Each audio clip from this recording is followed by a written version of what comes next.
এয়া ল চাউল। কাচকলকেইটা ভাল আছিলে, পাৰিলে আৰু দুটামান লৈ আহিবিচোন। তাৰ বিনিময়ত চাউল কেইটামান লৈ যাবি। ঠিক আছে।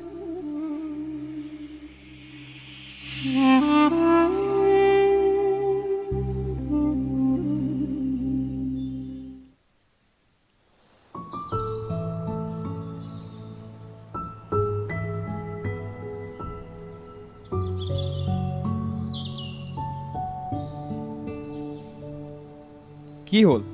এনেকৈ বহি থাকিবিনে? যা চাউলমুঠি সিজাগৈ, বাবাৰ চাগে ভোক লাগিছে।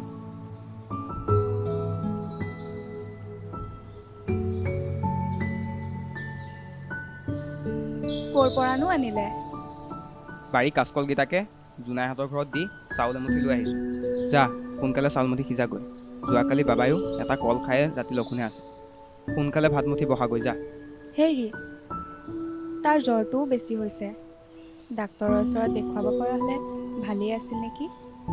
মই আহি লওঁগৈ। এতিয়া ডাক্তৰৰ ওচৰত নিবলৈও মোৰ হাতত পইচা নাই। আৰু তই কিবা এটা খাই ল'বি, লঘোণে নাথাকিবি। আপুনি আজি কামলৈ নগ'লে নহয়নে? মই কামলৈ নগ'লে আজি ৰাতি সাঁজো লঘোণ দিবলগীয়া হ'ব। ঠিকেই আছে, যাওক তেন্তে। পাৰিলে অলপ সোনকালে আহিব। ৰ'ব, মই ভাতকেইটা বঢ়াই দিমগৈ। নাই নালাগে, মই মহাজনৰ ঘৰতে কিবা এটা খাম। তই বাপুক উঠাই ভাতমুঠি খাই ল'বি। যাচোন দাখন লৈ আনগৈ।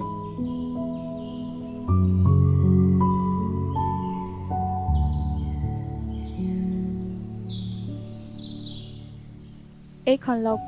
অঁ, মই আহোঁ দে, বাবাক ভালকৈ চাবি।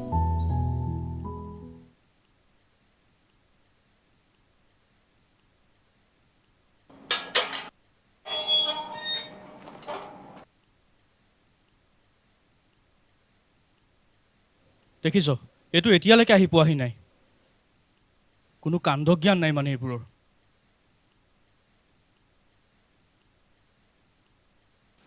অ' বৰদেউতা, কি চাই আছে? এইটোৱে ইমান দেৰি কৰিছে দেখিছ। কোনে? কালিয়ে 50 টকা এটা আগতীয়াকৈ লৈ গৈছে। পুৱাই সোনকালে আহিম বুলি কৈ এতিয়া ভৰ দুপৰীয়া হ'ল, সি অহাই নাই। অবিনাশ মানে ঘৰত নাই? মই আকৌ তাৰ ওচৰলৈ আহিছিলোঁ। মই তাৰ কথা কোৱা নাই অ', এই কামলাটোৰ কথাহে কৈছোঁ। অঁ, মই আকৌ অবিনাশৰ কথা কৈছে বুলিহে ভাবিছিলোঁ। এইবোৰক বিশ্বাস কৰিব নোৱাৰি বুজিছ। অঁ, কাক? অবিনাশক? নহয় অ', এই কামলাবোৰক। ইহঁতে আমাৰ দৰে মানুহক ঠগাব জানে খালি। হয় দিয়ক, সিনা আমাৰ ঘৰতো একেই বুজিছে। দেউতা নথকাৰ সুযোগ লৈ কাম বন আধাতে এৰি ভাত পানী খাই মাক ঠগাই 250 টকা লৈ গুচি গ'ল। আমাৰ এই মূৰ্খটোৱেহে কালি আগতীয়াকৈ পইচাগাল দি পঠাইছে।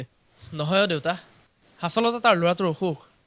ঔষধ নিবলৈ পইচা নাছিল, সেইবাবেহে দিলোঁ। চব ফাঁকি এইবোৰ। ফাঁকি নহয় দেউতা, সিহঁতবোৰ দুখীয়া মানুহ।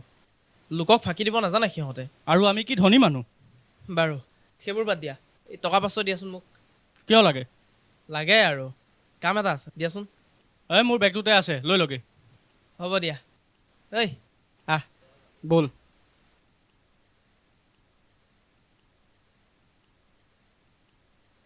দেখিছ, এইটো এতিয়ালৈকে নাহিলেই। ভিতৰলৈকে যাওঁ আৰু।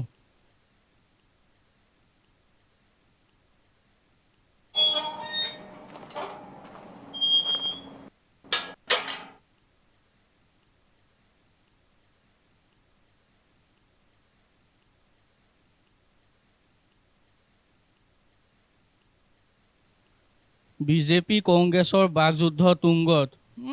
ইলেকশ্যনডাল আহিলহে আৰু লাগি থাক।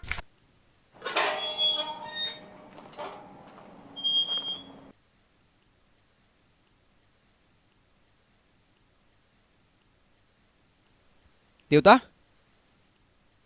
অঁ, তোৰ আহোঁতে ইমান সময় লাগেনে? আগতীয়াকৈ পইচাগাল লৈ যাবি, গৈ কামলৈ নাহ। নহয় অ' দেউতা, মোৰ ঘৰৰ কিছু অসুবিধাৰ বাবেহে পলম হ'ল। তহঁতৰ কথা, তহঁতে খালি বাহানা বনাব জানো। তহঁতবোৰক ভালকৈ চিনি পাওঁ মই। দেৰি দেৰিকৈ কামলৈ আহিবি আৰু গোটেই দিনটো পইচা লাগে। নহয় দেউতা, আচলতে মোৰ হ'ব, ল'ৰাটোৰ। এতিয়া কথাবোৰ পাতি সময় যোৱাব নালাগে। বাৰী পাছফালখন চাফা কৰগৈ। ঠিক আছে দেউতা, হ'ব। শুন, সেইখিনি কৰি হ'লে পিছফালৰ ড্ৰেইনটো চাফা কৰিবিগৈ। হ'ব দেউতা।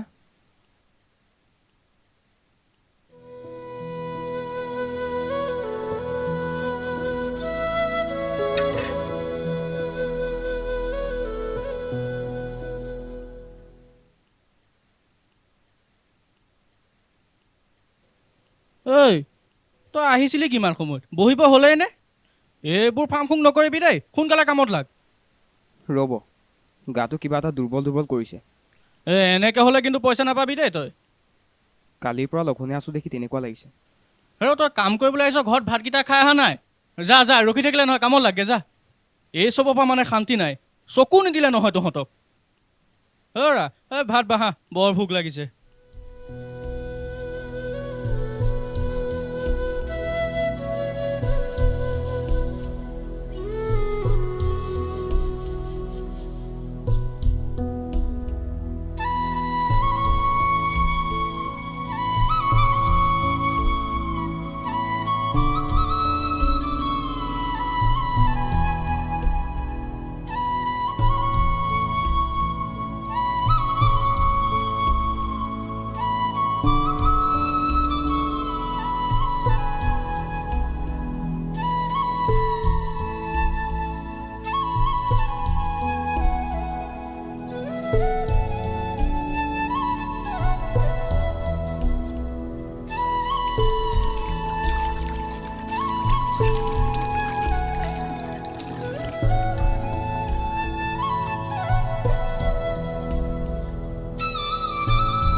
অঁ এইটো ল এতিয়া যা কাইলৈ সোনকালে আহিবি দেউতা আৰু কিবা এটা দিয়কচোন আৰু কি দিব লাগে কালি দেখোন আমাৰ ইয়াৰ পৰা 50 টকা এটা নিছিলিয়ে ইফালে কামলৈও দেৰিকৈ আহিছ যি দিলোঁ সেইটোকে ল আৰু এতিয়া যা হ'ব দিয়ক দেউতা আহিছোঁ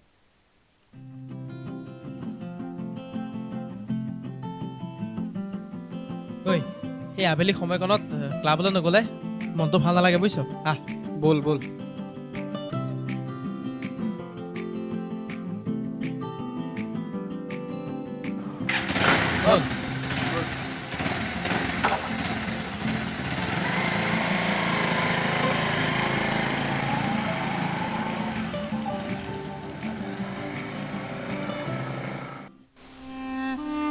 ভাবিছিলোঁ পইচা কেইটামান পাম কিন্তু এইকেইটা পইচাই মই কি কৰিম বাবাকো ডক্টৰ তালৈ নিব লাগিব সিফালে ঘৰত খাবলৈও চাউলো নাই কি কৰিম মই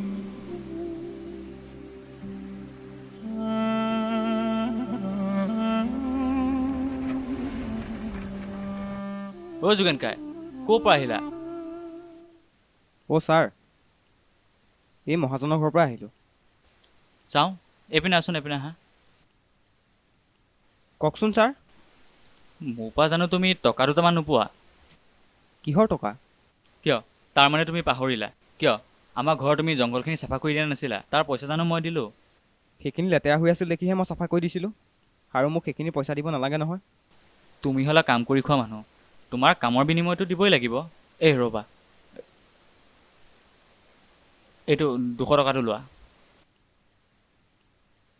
কিন্তু ছাৰ মই আপোনাক খুচুৰা দিবলৈ মোৰ হাতত খুচুৰা নাই নহয় হ'ব দিয়া তোমাৰ 50 টকা এটা বেছিকৈ দিলে মোৰ একো নাযায় এই যাওঁতে ল'ৰাটোলৈ কিবা এটা কিনি নিবা হ'ব দিয়া মই এতিয়া আহোঁ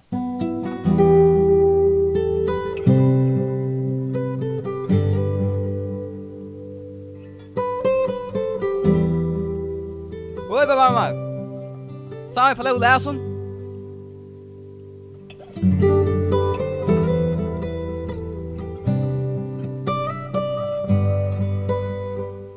ঐ বাবা আমাক চাওঁ এইফালে ওলাই আছোন এই চাউল 1 কেজি লৈ আহিছোঁ বুজিছ আজি পইচা কেইটামান পালোঁ এই অহা কাইলৈ চিন্তা নাই বুজিছ এই বাবাকো চিকিৎসা কৰিব পাৰিম